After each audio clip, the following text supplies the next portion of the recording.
Genesis chapter 8. But God remembered Noah and all the wild animals and livestock with him in the boat. He sent a wind to blow across the earth, and the flood waters began to recede. The underground waters stopped flowing, and the torrential rains from the sky were stopped. So the flood waters gradually receded from the earth. After 150 days, exactly 5 months from the time the flood began, the boat came to rest on the mountains of Ararat. 2.5 months later, as the waters continued to go down, other mountain peaks became visible. After another 40 days, Noah opened the window he had made in the boat and released a raven. The bird flew back and forth until the flood waters on the earth had dried up. He also released a dove to see if the water had receded and it could find dry ground.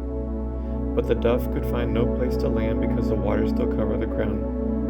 So it returned to the boat, and Noah held out his hand and drew the dove back inside. After waiting another 7 days, Noah released the dove again. This time the dove returned to him in the evening with a fresh olive leaf in its beak.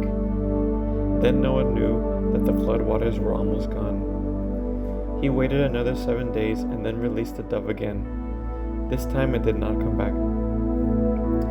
Noah was now 601 years old. On the first day of the new year, 10.5 months after the flood began, the flood waters had almost dried up from the earth. Noah lifted back the covering of the boat and saw that the surface of the ground was drying. 2 more months went by, and at last the earth was dry. Then God said to Noah, "Leave the boat, all of you and your wife and your sons and their wives. Release all the animals, the birds, the livestock, and the small animals that scurry along the ground, so they can be fruitful and multiply throughout the earth." So Noah, his wife, and his sons and their wives left the boat, and all the large and small animals and birds came out of the boat, pair by pair. Then Noah built an altar to the Lord, and there he sacrificed as burnt offerings the animals and the birds that had been approved for that purpose.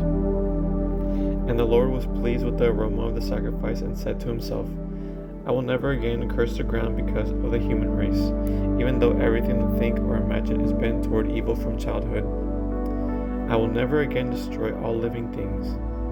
As long as the earth remains, there will be planting and harvest, cold and heat, summer and winter, day and night." End of Genesis chapter 8.